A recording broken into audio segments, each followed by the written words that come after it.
What's up, everybody? It's your boy Wes Grant. You're watching Suburban Nerd. It's the channel where I get my nerd views on today's nerd news. And this is a little bit different. This video is, if you guys don't know, there was no episode of the latest Gifted, which would be, I guess, episode 8, I believe.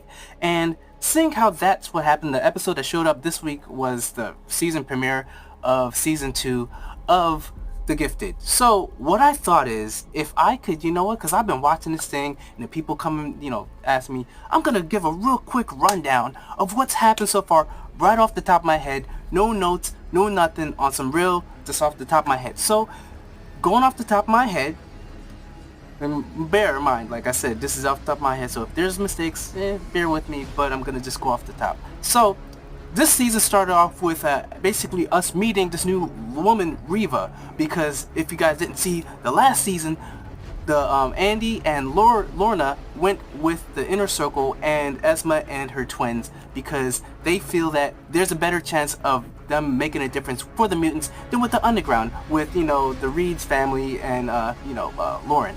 So they go in this, we start off seeing this new woman, Reva, talking to the Inner Circle, telling them what's going on, them giving her attitude. She pretty much shows her power, which is basically nullifying all other powers, or basically nullifying anybody, like putting them down like a siren or some sort of special sound frequency that makes everyone hurt and they can't do nothing, they can't think straight.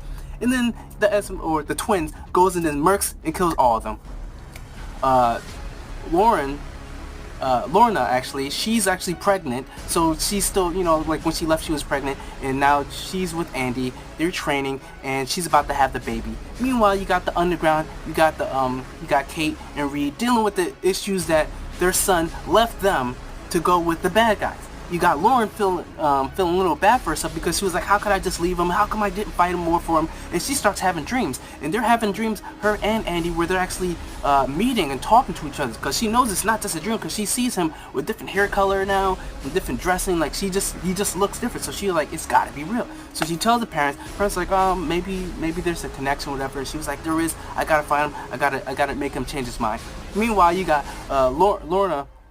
She has a baby, and she's causing all this trouble because the twins go and basically get a good secure area because she can't, because of her powers, controlling metal, whatever, she can't just have a baby regular place. So they get this factory, take care of all the people, and she has a baby, and you got, what's his name?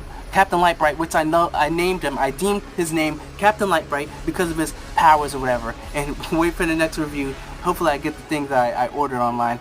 And y'all gonna love this. But anyways, he's going looking for this because he's trying to be there for when the baby's born. But he's not. She has a baby, and he feels a certain way, and he starts screaming and shines his flashlights into the sky because he's so pissed off. That makes a little scene, and you've got Jace, who pretty much just let go, and he was just working a regular job, but he couldn't just leave it. So now he's going to go and find these people because he's like, no, they have to be alive. He loses his wife because the wife just like, I can't take this no more. I can't take you doing this and just following them. So, if you're going to keep going, like, I want to have a life without having to worry about this stuff. So just go and do your, and I'm leave. So he he stupidly goes because he can't just let it go. And he goes off, and that's how they're not together no more. Meanwhile, the baby's born, and there's issues with the baby because I guess it needs a sort of light or whatever. The twins go and get Captain Lightbright. They bring him over. And they bring him over because he's searching. They're all searching for the Inner Circle twins, and they find out about the Inner Circle and how you find out a little bit more about Proudstar and how he was recruited by this lady because she had powers too, and they wanted him to be in charge of the Underground. And they go and get Captain Lightbright, bring him to see the baby, and he uses his powers to give the baby some sort of light, so kind of heals it. Then he tells Lorna, just come with me. We don't have to. You don't have to be here. You don't have to. And she was like, no, you have to leave. I know where I'm supposed to be. We're making a difference, and you gotta go. So he's getting pushed away, and then they're using his mind to basically make him listen and walk. And then somehow, miraculously, he overpowers three psychics, which, if you didn't see last season, controlled the whole police force and had them kill each other. So I'm just saying, the power of love and the power of plot, that's what happened there. The power of plot, the writers wrote, he overpowered 3 psychics and, broke free, and you pushed down to 2, because, I'm sorry, they're psychics. They're not really physical specimens. They haven't been doing Olympics or pretty much lifting anything. So he pushed them down pretty easily once he broke free of their control. Then he gave a serious indie bird with this instant hand burn to the one. And then that's when Reva goes and puts him down, brings it back. He gets brought back to the rest of the underground. And that's when they realize that, you know what? The Inner Circle's got something planned. Meanwhile, you got Blink and Proudstar. They go to the underground, because they're not underground, the warlocks, I think, which are living in the sewer. And Urg, who has powers, who I thought initially was Bishop, but he takes in energy and he can disperse it through his eyes. And they go, and Blink sort of makes a little side deal that he's gonna look out. She's gonna look out for them, and she first helps go into like a Costco or something, get some food, blanket over there, and then they agree to help them find out what's going on with Inner Circle. Inner Circle has a plan, and their plan is to break someone out of a psychiatric place for mutants. They're going there. The underground find out about this from going to old connection. I mean, this is where I'm like, okay, Captain Lightbright swears he's hard because he's going in there like he can take out an army of dudes with guns, which he can't. But somehow the most badass in that episode was the mom, because she straight up takes the gun from the guy that can go into computers and then holds them at gunpoint, has them give the information to them, and then they get out there scot-free. So with that information, the guy that gave him got killed. His brother is scared because the Inner Circle killed him and killed everybody that knew about the Inner Circle. And the mom turns a badass, and she starts injecting him with drugs because she could see that he's an addict. And she brings him down, and then when he starts going through a straw, she injects him up, and then to have him hack into the system. And then like the father Reeves like, yo, are you sure you should be doing this? She's like, yes, I don't care, gonna find my kid. So you got you got Andy and you got Polaris or Lorna going to the psychiatric place. You got Blink, and of course you've got Lauren and also Captain Lightbright. They all go there. Proudstar and Blink, they go in there. They go and try and search. They see what's going down. They try and go all the way down to the bottom floor where there's where the craziest of the crazies are held. That's when they see Lorna. Lorna opens up all the doors. All the crazy people come out. Someone gets injured. They make a break free. Lorna, the crazy girl, or whoever that's locked up in there, go and with Andy and get inside the truck, and they're driving. You got Captain Lightbright out there with what's her name? Oh, Lauren. And with Lauren, they're trying to make a stand so that they don't go through there. Captain Lightbright's got his hand like he's gonna do something, because everyone swears, because he blew up a car in first season, that he's so powerful. When he focuses heat on the gas tank, which, in movies, if anyone shoots at a gas tank, it blows up. Not in real world. I'm just saying that's what happens in the movie, so that's what happened in the show, as well as whatever they say he's done with the Sentinels, which he really didn't do. Watch the episode closely. He heated up the hand, Proudstar broke it off, and then it broke off its own leg. Just watch before you come at me. I'm sorry, I'm just letting you know. So he goes like that. Lauren steps in front. She's like, come on, Andy. Andy steps out, and he was like, I'm not going with you. We're making a difference. She puts up a shield to block him. He goes, knocks them both out. She goes, gets knocked unconscious. Captain Lightbright hits the ground. They hop in the car, drive off, and they find out that's what it is.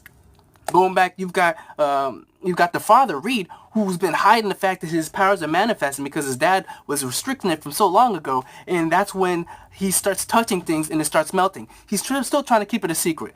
You got the next episode. You got all the after effect of all the people breaking out. They see there's a revolution. They see all the mutants that were being held behind, without no guard or whatever, and they're seen as not martyrs, but the news is making the public feel sorry for the mutants, and that's not what the regular people want. The Purifiers, and that's when you find out about the Purifiers are trying to go and take out these mutants, because Chase he tried to find them, but he couldn't get any sympathy or any help from the police. And then that's where you got the right hand or whatever, the Purifiers, who just want to take care of mutants, all for good. And he sort of joins up with them with sort of like a moral compass in a way, but you can't hold that long with that.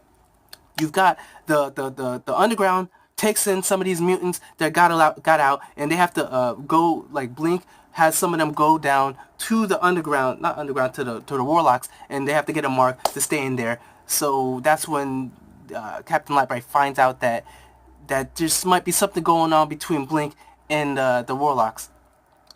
Meanwhile, you've got Proud Star just trying to help this guy that used to be a veteran too, but he's trying to survive him. Then that's when you have the Purifiers going to the hospital, and then they have to hide, and they're causing a ruckus. They're making a scene, and after that, what happened?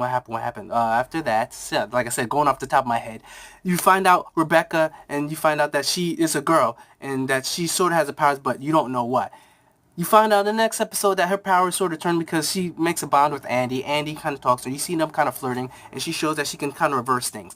That's what that is. You've got the father's still trying to deal with his powers. They're trying to train. Jumping ahead, you see that Reva's been talking to some guy. His name is Quinn, I believe. And Quinn, she's been playing him because he works at the bank that they're trying to break into, which she sort of liked, but she was still using him. She holds him at gunpoint. The twins have him. And then their plan is that they're going to break into the bank, take all the money because this bank has been robbing the mutants and been taking everything from them, and they're going to make them pay. So the whole plan is they're going to go in there with Rebecca, and Rebecca's the one that can twist powers, Andy, and what's her name? Lorna. And Lorna tells Esma to watch her kid because if anything goes wrong, this would be their watcher. So she stays back. Then that's when you got the underground trying to figure out what's going on. The whole bank heist goes down without a hitch. Lorna Polaris, she goes and takes all the metal, takes all the things. They go down. You got Reeves talking to the guy. The guy was like, was any of it real? She was like, I wish it wasn't, but it would make it easier. But yes, it was. So they go down. Andy talks. The girl, Rebecca, is having a hard time trying to open up the safe. She says, it's too hard. He's like, I believe in you. I believe in you, man. You can do it. So she does it, breaks it open. They go in. They get everything they want. But meanwhile, if you guys had seen this episode, Rebecca had this crazy look in her eye, and I called it. I was like, yo, she's got that look that she's smiling a little too crazy because they did something. Her and Andy had some fun earlier where they took a police car, and flipped it inside out, and then they blew it up. So that's why I was like, yo, this is kind of crazy. So come close to the end of the episode, Rebecca's like, what are you doing? Were you leaving them? He was like, yeah, we came here for what we wanted. We're not going to kill them because then they're going to hate mutants even more. So we're just doing it so that people can see that they were bad guys because they recorded it and they uploaded it online so that they had the guy confess everything that this bank's been doing. So they were on top. They were good. Everything was working. Then they left and Rebecca stayed back and then closed and then crushed them. And I'm telling you right now, if you go back to the episode, Reva could have stopped it. She's, like in the first episode, the dudes tried to pull out a gun or tried to put out the powers, stopped them in their tracks. She could have did that to Rebecca, but for some reason she was frozen, and everyone else was frozen, even the twins. Like, you could have gone into her mind and tried to calm her down or something, but no one did nothing. And that's called a flaw in a plot, or a plot hole. They could have, if they just had them stay out for a little bit longer into the last second where they come in and they were like, what are you doing? And then that would have been better. I would have loved the episode, but because of that, the episode, it kind of failed at the end. But overall, I kind of loved it. And that's pretty much where they ended. Now that Rebecca has killed these sort of innocent people, the people are going to start messing up mutants. They're going to, they hate them because she's past crazy. She has no chill. And if you don't know what no chill means, meaning that there's no limit to what the hell they do. They don't give a F. So that the next episode we're going to see, episode 8, this is what I'm telling you, like little ideas. From what they showed, mutants are going to be getting beat. Their ass is going to be getting beat. People are going to hate mutants. They're going to be looked as terrorists now, not just regular people with powers, terrorists. And it's not going to be looking good for the Underground, the Warlocks, or the Inner Circle. All of it's gone bad. Why? Because Rebecca's cray-cray, and you can't hold cray-cray. So that's pretty much it. Hope you guys love my quick review because I just squished a whole season, 8 episodes on just one. And thank you for watching this. Remember to put those notifications on. Remember to like this video, subscribe, check out my last review of whatever episode, check out my playlist of TV show reviews. And remember, I'm with Scrat. You've been watching Suburban Nerd, and you've just been notified. Happy Thanksgiving and happy Black Friday.